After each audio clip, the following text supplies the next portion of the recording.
Alors bonjour à tous, merci d'être présents pour cette deuxième conférence de notre série de conférences qui essaye de sensibiliser les jeunes et les moins jeunes à la construction européenne.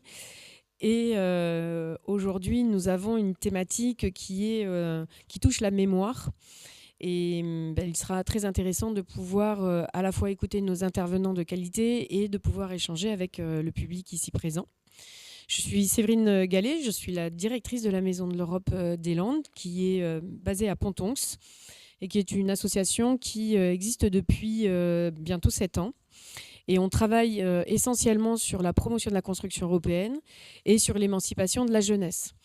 Donc on organise énormément de conférences comme celle-là, mais aussi de manifestations à l'extérieur ou auprès des scolaires, de manière à amener les personnes que nous sommes à être des citoyens à la fois nationaux et à la fois européens.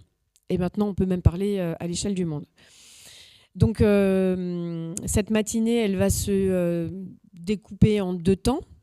On va accueillir Louane, qui est une jeune qui a participé à un programme européen Erasmus, un programme d'échange de jeunes, de participation de jeunes, où, avec plusieurs pays, on a travaillé sur la question de la mémoire, justement.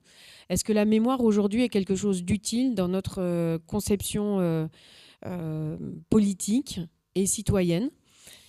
C'est pour ça qu'au terme de plusieurs journées de travail, ils ont mis en place plusieurs propositions à donner, à faire remonter auprès d'élus ou de décideurs. Et Louane va nous en faire une proposition, si mes souvenirs sont bons. Et ensuite, on pourra accueillir nos deux conférenciers que je laisserai à la main de Marin pour animer ces temps-là. Et en tout cas, je vous souhaite une bonne fin de matinée avec nous, de bons échanges. Je crois que c'est surtout ça aussi qu'il faut retenir, c'est se garder la possibilité d'avoir l'occasion de lever la main et de pouvoir aussi apporter d'autres points de vue que ce que l'on va entendre aujourd'hui. Voilà. J'appelle Lisa. Oui, alors. Donc moi je m'appelle Lisa, donc avec Louane on est parti sur un projet qui s'appelle Mon histoire est-elle utile ? Donc qu'est-ce que c'est ce projet ? C'est un projet qui a réuni 5 partenaires, donc la France, l'Espagne, la Bulgarie, l'Allemagne et la Lituanie. Au cours de ce projet, 50 jeunes se sont réunis, donc des jeunes âgés de 18 à 25 ans, pour parler de la mémoire et la paix et les conflits. Donc l'objectif, c'était connecter la jeunesse à la mémoire et transformer ce projet en levier pour la mobilisation citoyenne. Donc il s'agissait de sensibiliser et impliquer les jeunes Européens à la mémoire, à la paix, aux conflits anciens et actuels. Donc il fallait donner les clés aux jeunes, les outils pour agir et s'appliquer dans la résolution des conflits. Donc spécifiquement, on a travaillé sur les possibilités de s'engager dans les activités d'analyse historique. On a fait des parallèles entre les événements passés et actuels. On a été sensibilisé à l'importance de l'intégration européenne et à son rôle dans la promotion de la démocratie et de la paix. Et on a pu rencontrer des décideurs politiques pour un échange d'idées et des propositions. Donc pourquoi ce projet est né ? Ça part surtout de nos constats. Le passé n'intéresse pas ou est peu connu. Les jeunes veulent être acteurs du changement mais ne se reconnaissent pas dans les canaux traditionnels. Devenir citoyen, c'est aussi comprendre les autres et nos différences. Donc c'était aussi important de faire un projet avec des partenaires de différents pays. Et on voulait intégrer des nouvelles manières de parler de la mémoire, faire la mémoire, un peu en dehors des exemples traditionnels qu'on peut connaître. Donc, au cours des 2 mobilités, nous avons pu faire de principales activités telles que la visite du Parlement européen avec la découverte de la construction européenne et la rencontre de 4 MEPS pour discuter des conflits actuels. Nous avons également pu discuter de la perception de la jeunesse dans chaque pays sur les conflits, avec une initiation aux méthodes de résolution des conflits, ainsi qu'une simulation du Parlement européen. Donc, notre principal résultat a été la production d'un livre blanc qui contient les témoignages des jeunes participants et les propositions pour maintenir la mémoire. Ce livre blanc est à destination des décideurs. Pour les participants, cela a permis de renforcer leur conscience historique et leurs compétences. Pour la communauté, il renforcera les liens entre les jeunes et les décideurs, favorisant la compréhension et la confiance mutuelle. Au niveau européen, le projet favorisera la prise de conscience de l'intégration européenne et des valeurs telles que la démocratie, la paix et l'état de droit. Donc voici quelques propositions que nous avons formulées, telles que la création d'une journée européenne de débat pour les jeunes, une journée d'anniversaire pour la création du Parlement européen ou l'envoi d'une lettre pour toute nouvelle personne votante pour leur informer sur leurs droits et leurs devoirs. Donc on a fait pour chacune de ces propositions des vidéos qui résument ces propositions. Donc on va vous en montrer une qui concerne la lettre. Is my history useful? Yes, Luan. My history and my memories are useful because by remembering and understanding our past is how we can move forward and contribute to a better world. So we have a proposition. Every European citizen who reaches the eligible age will receive the letter which explains how European parliaments work and our rights as European citizens. Yes. It will be implemented nationally, so every member state will create their own letter, so it resonates with the population's concerns and interests. It will be also sent along with the national vote notification to reduce cost and lessen environmental.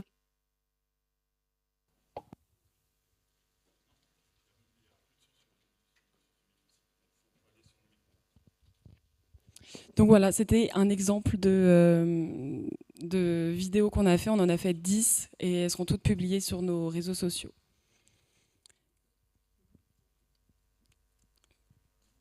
Ces vidéos sont à destination notamment des jeunes et des décideurs aussi, puisque le but du livre blanc, c'était aussi d'avoir un dialogue entre les jeunes et les décideurs locaux pour essayer d'intégrer des nouveautés, on va dire, un peu innovantes, pour que les jeunes se reconnaissent mieux dans les conflits passés et pour mieux comprendre les conflits actuels.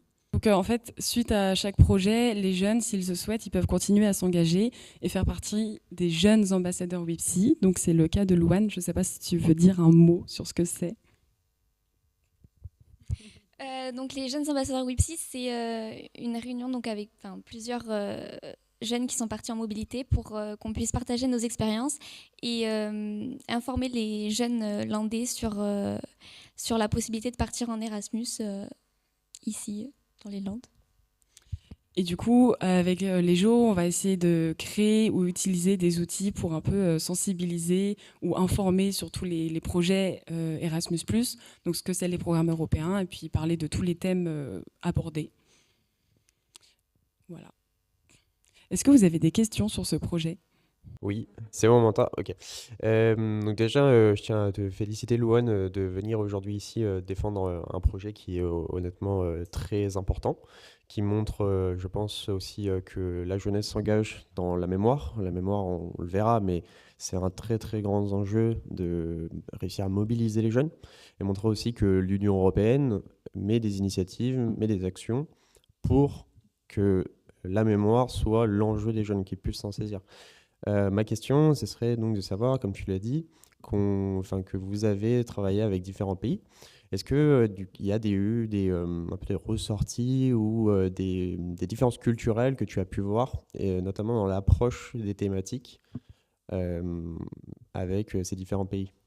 Donc c'est vrai que j'ai pas vu de grandes différences parce qu'on a vraiment parlé des faits et on a eu la chance donc de faire une simulation du Parlement européen.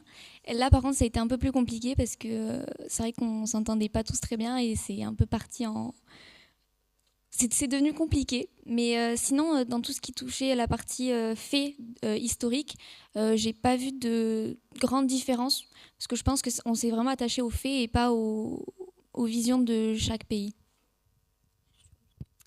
Oui, on a quand même eu une activité où on avait des groupes mixtes, donc une personne par pays, qui devait travailler sur un conflit. Donc il y avait des conflits différents. Et en fait, on a quand même bien vu qu'il y avait des points de vue et des connaissances très différentes. Donc c'était un conflit unique, mais 5 personnes de 5 pays différents. Et c'est vrai que celui qui m'a marqué, je crois que c'était... donc quand on dit conflit, c'est au sens large, un conflit social également. Donc il y avait notamment sur le mouvement MeToo. Je pense que c'est un mouvement qui parle à la plupart d'entre nous. Mais il y avait des jeunes d'autres pays qui n'en avaient jamais entendu parler. Et j'étais assez surprise de ça. Et en fait, après, quand on faisait le bilan, oui, c'était pas... On n'avait pas tous les mêmes connaissances et on n'accordait pas tous les mêmes importances pour les mêmes conflits. Après, est-ce que c'est individuel ou est-ce que c'est dû à nos pays? Ça reste à creuser. Et voilà.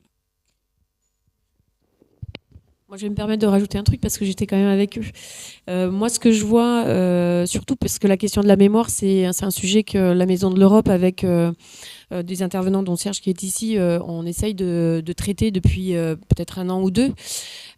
Parce qu'au départ, ça arrive quand même d'une demande de jeunes qui travaillent avec la Maison de l'Europe depuis plusieurs années sur un premier livre blanc qui a mis en évidence leurs préoccupations et leurs interrogations.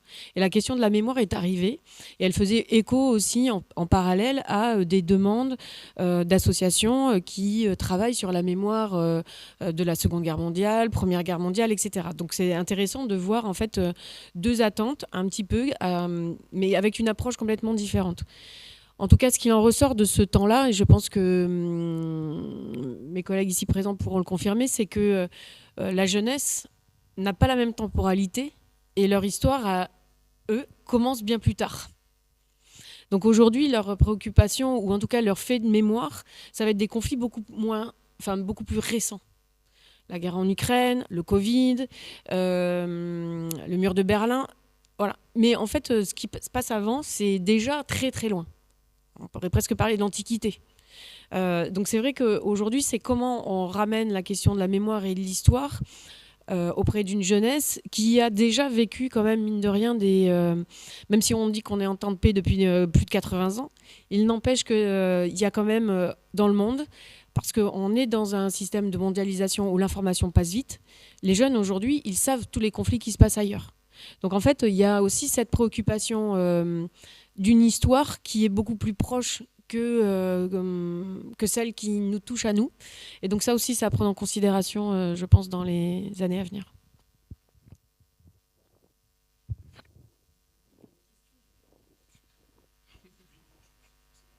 Ah, pardon. Ok. C'est peut-être une question bête, mais toi, en tant que jeune engagé, qu'est-ce qui t'a donné envie de t'engager et de contribuer à ce genre de projet? Qu'est-ce que tu pourrais dire à d'autres jeunes pour les convaincre de faire la même chose que tu fais aujourd'hui? Ça m'est venu parce que je me suis rendu compte que j'avais adoré mes projets Erasmus. J'avais rencontré des personnes, que ce soit même des Français avec qui je me suis très bien entendue, ou de pays étrangers, et que j'avais adoré les thématiques. Ça m'avait apporté beaucoup de connaissances, et je me suis rendu compte que c'était vraiment un moyen pour faire des connaissances, se faire des connaissances, que ce soit intellectuelles ou amicales, et c'était un moyen très simple de partir, de découvrir le monde aussi. Et donc c'est pour ça que je veux le partager, pour que d'autres personnes soient au courant de ce système-là. Merci pour ces mots d'introduction. Merci à Séverine, au comité de jumelage et à la mairie de Saint-Paul-des-Dax de rendre cette conférence, celle d'hier et celle de demain, possible. Merci à Lisa et Louane de nous partager ce témoignage et cette expérience d'une initiative très importante et au cœur de notre sujet. Aujourd'hui, on va parler de mémoire et de paix en Europe. Et donc avant tout, expliquer déjà que c'est une table ronde, que nous sommes ici pour discuter, pour échanger et contribuer ensemble à une discussion. On n'est pas ici pour simplement écouter, mais bien profiter de chacun pour en sortir plus enrichi. Parlons mémoire et paix. Alors, la mémoire, c'est quelque chose de très important et je pense aujourd'hui très contemporain. On parle surtout depuis le mandat d'Emmanuel Macron d'une fièvre commémorative entre lieux de mémoire, dates importantes, commémoration, cérémonie officielle. C'est un sujet qui est autant sur le devant de la scène qu'il est, d'une certaine manière, peu mis en avant, en tout cas dans les discours. C'est aussi un sujet très important parce que la mémoire n'est jamais unique. Elle est plurielle et on peut le voir que les narrations et les points de vue sur des événements notamment historiques, sur la Seconde Guerre mondiale par exemple, ne sera jamais la même quand on demande à un Français, un Allemand ou un Ukrainien. Et c'est bien évidemment ces questions qui nous mènent à nous interroger sur notamment comment se souvenir des événements, de qui faut-il se souvenir et comment fait-on en fait pour transmettre cette mémoire, comment fait-on pour ne jamais la trahir, pour ne jamais l'instrumentaliser et s'assurer que lorsque ceux qui ont vécu cette mémoire puissent la transmettre et continuer à la faire vivre à travers des générations futures. Aujourd'hui, nous avons 3 intervenants qui vont nous permettre de répondre à une partie de ces questions. Tout d'abord, nous avons Serge Closier. Alors, c'est quelqu'un qui a servi tout au long de sa vie, d'abord en uniforme au sein de la gendarmerie nationale. Et aujourd'hui, il continue, mais d'une manière différente, mais tout aussi important, dans la transmission. Il est le président du Souvenir français de Ponton-sur-l'Adour. Et c'est à travers cette mission qu'il permet à chacun et à chacune de ne pas oublier ce qui ont été les moments importants de l'histoire de France. Nous avons aussi Noah Zaidi Compagnie, qui est un masterant en histoire contemporaine de la construction européenne, des idées de la construction européenne, qui est aussi ici en tant que jeune, quelqu'un qui est en processus d'apprentissage et qui permet à chacun aussi de comprendre qu'est-ce qu'était l'Union européenne avant même qu'elle ne le devienne. Enfin, nous avons Marin Carole, qui est un membre de la Maison de l'Europe. Il est aussi quelqu'un qui a fait un mémoire sur les menaces russes sur les États baltes et qui va nous permettre de mieux comprendre peut-être une perspective qu'on n'a pas, nous qui vivons dans un pays de l'Europe dite de l'Ouest. Et merci à tous d'être aujourd'hui ici et de partager vos expériences et vos apprentissages avec nous. Bonjour, merci d'être présent. Je remercie WIPSI, la Maison de l'Europe, de me convier ici. C'est un plaisir déjà parce que je connais un petit peu WIPSI. J'ai eu la chance de faire des petites mobilités avec et j'en garde un très bon souvenir. Et parce que d'autre part, je suis content de pouvoir parler de mon sujet de recherche. Comme l'a très bien dit Ilan, et j'en remercie sur l'introduction, moi je suis masterant en recherche en histoire contemporaine. Je suis dirigé par monsieur Nicolas Patin. Et je travaille donc sur les idées européennes. C'est toujours très compliqué de parler de sujets de recherche et d'essayer de les résumer en une phrase, parce que c'est des sujets très précis, surtout dans l'histoire quoi, en général. Tout ça pour dire que c'est des pratiques qui, bon là j'en suis à 2 ans, peut-être que je vais partir derrière en doctorat, ça sera encore plus long, qui sont très solitaires. On est très seul dans notre sujet. On est peut-être, on est seul juste avec nos vieux papiers qu'on sort une fois tous les 6 mois d'un centre d'archives et venir en discuter parce que il faut avoir en tête que c'est un bouquin que j'écris qui va être lu par 7-8 personnes. Si j'en discute pas, si je parle pas de tout ça, ça restera dans une étagère avec des petites araignées. Donc c'est important d'en discuter. Voilà, donc merci d'être là pour écouter. Je vais essayer d'être concis. C'est difficile de parler d'un sujet de recherche en 10-12 minutes comme ça. Et je vais essayer d'être le plus synthétique et le plus clair possible.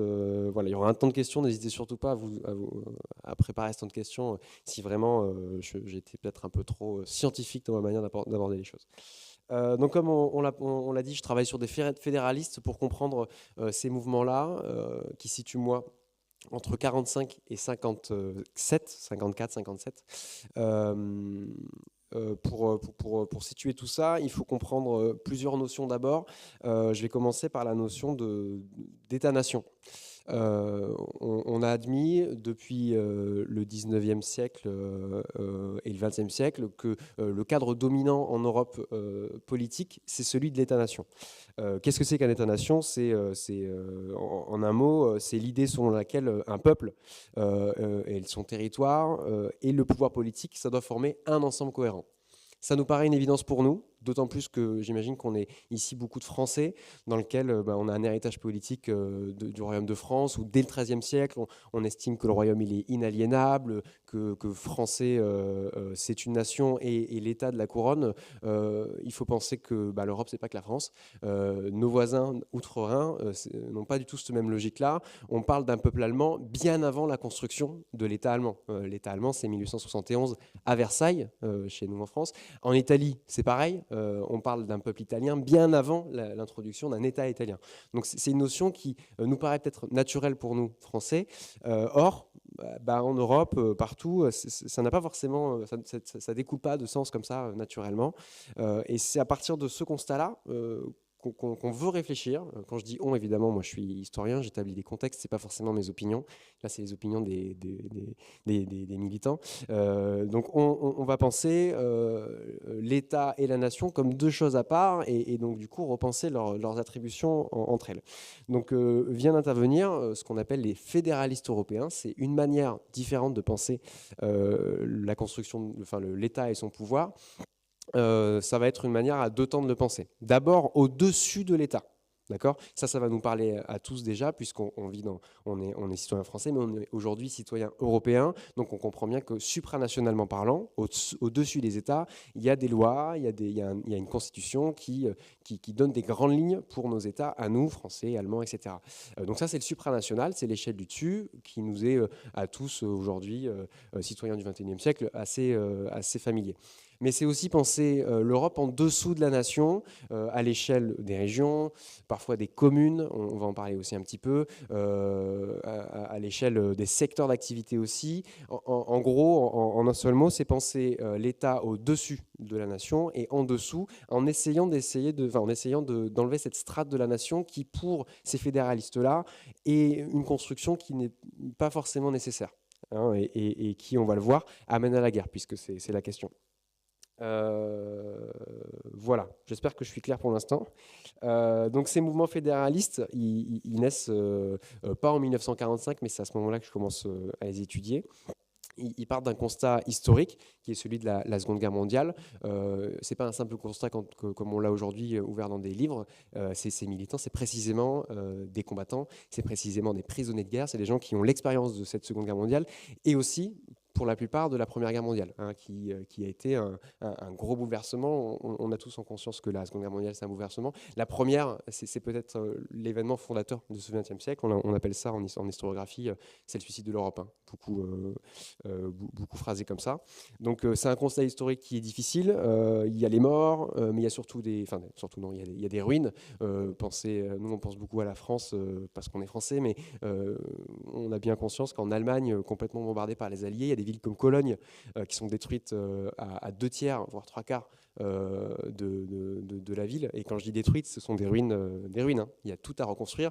C'est pour ça qu'aujourd'hui, je ne sais pas si vous avez la chance de marcher dans Berlin, on a des grandes rues parce que ils ont eu la chance, entre gros guillemets, d'avoir été complètement rasés et que on a pu reconstruire derrière. Donc c'est ces constats-là, des déplacements de population. Je parlerai évidemment, on peut obligé de le mentionner, mais du génocide des Juifs d'Europe, de l'extrême droite et de l'expérience de l'extrême droite en Europe, donc le nazisme en Allemagne, le fascisme en Italie, la garde de fer en Roumanie, bref. C'est un constat qui est profond, qui s'est immiscé dans des démocraties. Ça, c'est hyper important. Je ne peux pas en parler des heures. En tout cas, c'est un super sujet. Je vous conseille le livre de mon directeur de recherche là-dessus. Le fascisme, il est né dans des démocraties. Et c'est ce constat-là, c'est à partir de ce constat-là que les fédéralistes vont penser les relations entre les États et à quel point, dans l'État dans lequel ils sont au début du XXe siècle, est précisément propice à la guerre. c'est une crise pour eux de l'État-nation dont on a parlé. Si pour eux chaque État reste absolument souverain et qui conserve la maîtrise totale de son armée, de sa diplomatie, de ses intérêts, et la paix doit dépendre d'un équilibre entre les États. Ça paraît logique pour nous, mais ça veut dire qu'en substance, elles peuvent devenir rivales. Et donc ces fédéralistes vont se saisir de l'état moi j'appelle ça de l'anomie politique. L'anomie en un mot, c'est le mot qu'on utilise beaucoup aujourd'hui comme anarchie. Moi j'essaie de ne pas l'utiliser parce que ça reste un concept politique, mais l'anomie c'est cet état-là de il n'y a plus rien, on a un désertement d'un idéal politique, et donc se saisir de ce moment-là politique pour proposer autre chose. Donc à ce moment-là, le fédéralisme devient progressivement une cause qui est militante. C'est un point qui est important dans mon travail puisque je m'intéresse pas qu'aux grands textes comme pourrait le faire un étudiant en droit, mais surtout à des associations, à des congrès, à des correspondances. Et ça, mes archives au quotidien, c'est des papiers qui ont été écrits par des gens, c'est des papiers avec des brouillons qui sont écrits par des gens, et aller comparer le brouillon avec le document qui a été envoyé, c'est ça le travail d'un historien. C'est un sujet de recherche qui est intéressant puisqu'il s'intéresse à du multinational, et pas seulement à du multinational, mais surtout à du transnational. Pourquoi je dis ça? Parce que je ne vais pas m'intéresser à qu'est-ce qu'ils pensaient les fédéralistes en Belgique, qu'est-ce qu'ils pensaient les fédéralistes en France et qu'est-ce qu'ils pensaient les fédéralistes en Suisse. Moi, ma question, c'est qu'est-ce qu'ils pensent tous comme ça multinationalement, mais surtout, quels sont les échanges. Ça va être hyper intéressant de regarder même dans le discursif, comment un fédéraliste français va s'adresser à un fédéraliste britannique, parce que ils n'ont précisément pas la même manière de penser le fédéralisme, et c'est un point qui est important dans mon sujet. Il y a un héritage fédéraliste différent selon si on est français, selon si on est allemand, selon si on est britannique. Il y a une manière de voir le lendemain de l'Europe qui est complètement différent, et voire radicalement opposé. J'en parlerai un petit peu sur ma troisième partie. Et donc tout ça pour dire qu'en 1948, c'est un moment clé de mon sujet de recherche. Il y a un congrès qui s'appelle le congrès de la Haye, on appelle ça dans l'historiographie le congrès de la Haye, qui à l'époque s'appelait le congrès pour l'Europe, qui rassemble plus de 700 parlementaires, donc des responsables politiques, mais aussi des intellectuels, des militants, des représentants d'associations. C'est énorme. Je suis toujours étonné de me rendre compte que quand je parle de mon sujet de recherche, le mot fédéralisme, il n'évoque pas grand-chose. 700 parlementaires en Europe qui se rassemblent au même endroit, c'est absolument énorme. Moi j'estime avec les quelques historiens français qui ont bossé là-dessus, qu'il y a à peu près un tiers, 2 tiers des parlementaires à la sortie de la guerre qui sont fédéralistes, qui veulent dépasser la nation. Vous vous rendez compte? C'est absolument démentiel comme part pour un sujet qui, 50 ans après, n'a plus aucune substance politique dans son espace. Et donc ces militants, ils vont chercher à montrer que l'unité européenne, c'est pas seulement une affaire de gouvernement, c'est aussi une exigence qui est portée par la société civile, parce que précisément, moi, mon sujet s'intéresse à des associations, à des mouvements associatifs, à des gens qui se coordonnent entre eux et qui se rassemblent. J'ai déjà dépassé les 10 minutes, je vais faire vite, promis. De là va émerger plusieurs formes de fédéralisme. Je vais pas m'étaler trop sur le sujet, il me faudrait des heures et des heures, mais on a un fédéralisme par exemple très radical. J'ai beaucoup de proto-anarchistes, d'anciens communistes un peu écœurés par le stalinisme, notamment en Italie, en France aussi. J'ai beaucoup de fédéralistes plutôt progressifs, c'est le cas en Allemagne, qui ont une expérience, eux, du fédéralisme allemand. J'ai des fédéralismes hyper détachés qui veulent respecter énormément le gouvernement. C'est souvent les Anglais à ce niveau-là, mais on a un peu de tout, et ça crée un éventail politique qui est hyper large. En fait, ça va du chrétien-démocrate au social-démocrate à l'antisystème le plus complet. Voilà, donc c'est hyper nourrissant comme sujet. Ça permet de lire beaucoup de choses. On élargit un peu l'éventail. Je reviens sur la guerre, puisque c'est aussi le sujet. L'enjeu du fédéralisme, c'est aussi de rendre la guerre matériellement et politiquement impossible. parce que il y aura plus d'intérêt à faire la guerre. On l'a vu nous, j'imagine au lycée avec la CECA, etc. Ça, c'est une victoire qui n'est pas fédéraliste, puisque c'est précisément les gens qui sont très progressistes, les fonctionnalistes, comme on les appelle dans l'historiographie, qui gagnent cette bataille-là. La CECA, donc la communauté du charbon et de l'acier, c'est vraiment une mise en place très sectorielle du sujet. C'est une prise en main par les gouvernements et les administrateurs des gouvernements du sujet. Quand la CECA apparaît, pour en faire, si je dois vous faire vraiment un point chronologique, moi c'est la fin de mon sujet. Les miens, ils sont tous découragés, et ils sont découragés en 54, et je viens à cette date-là progressivement avec mon histoire de la CED. Je ne sais pas si ça parle à quelqu'un, la Communauté européenne de défense. C'est un projet qui a été porté à la base par des fédéralistes. Donc avant 1945-1947, vous n'êtes pas sans savoir que l'Allemagne est occupée. C'est une occupation qui est brutale en Allemagne. Moi, j'ai la chance de pouvoir lire l'allemand et de le parler un petit peu. Donc je peux lire l'historiographie allemande. On parle de Stunde Null, c'est l'année zéro. En Allemagne, on veut oublier tout à fait ce qui s'est passé avant. Il n'est plus question de mémoire, il n'est plus question on ne parle plus de la guerre, on repart à zéro. Imaginez la souffrance pour un peuple de se dire on oublie, on arrête tout, c'est fini, on part sur quelque chose de neuf. Et donc ça se fait dans un contexte d'occupation qui est assez brutal. On parle de dénazification aussi des deux côtés des blocs. Et déjà les fédéralistes, avant même la renaissance de l'Allemagne sous la forme de la République fédérale d'Allemagne, donc à l'ouest, pensent qu'une solution pour ne pas réenclencher une guerre, c'est de réarmer l'Allemagne. Ça peut paraître un peu bête. Pour le général de Gaulle, c'était presque inadmissible de se dire qu'on a vaincu l'Allemagne et puis le lendemain, on leur donne des armes. Mais voilà, dès 1945, beaucoup en 1947 dans mes archives, il est question en tout cas, c'est un questionnement qui revient souvent. Il va falloir réintégrer l'Allemagne dans le jeu parce qu'on ne peut pas les exclure comme ça, comme l'a fait la SDN pendant l'entre-deux-guerres. Et donc c'est un sujet qui va être pris par les gouvernements avec le plan Pleven en 1950 qui va proposer de réarmer la RFA sous le contrôle européen.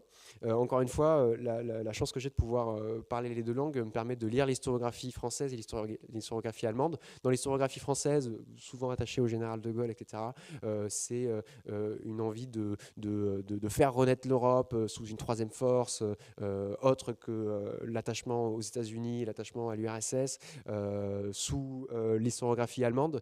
Ce plan Pleven, c'est une manière de contrôler l'Allemagne. Pur et dur. Donc c'est deux manières de voir les choses. Et j'en viens en 1952 avec le traité de Paris qui institue carrément cette communauté européenne de défense qui va être rejetée par l'Assemblée nationale française à 55 voix près. Donc peut-être qu'à 55 députés, on n'aurait pas d'armée française aujourd'hui, mais une armée européenne. Voilà pour mon sujet. Je cherche ma conclusion, mais globalement, cette Seconde Guerre mondiale, elle contribue à bien faire émerger des idées différentes, notamment fédéralistes, qui partent de la paix en Europe pour construire un nouveau projet politique. Et ça ne se fait pas d'une manière automatique. Ça demande de partir d'un diagnostic qui est celui d'un échec de l'ordre européen et de l'ordre mondial qui était la SDN, d'empêcher la guerre. Et eux, ils partent du principe que c'est la souveraineté des nations qui pose problème. Voilà. Si ça vous intéresse, il y a un petit peu d'historiographie sur la question. Je vous invite vraiment à en lire. Je vous remercie de votre écoute. Et s'il y a des questions, je suis tout à fait preneur. Merci beaucoup.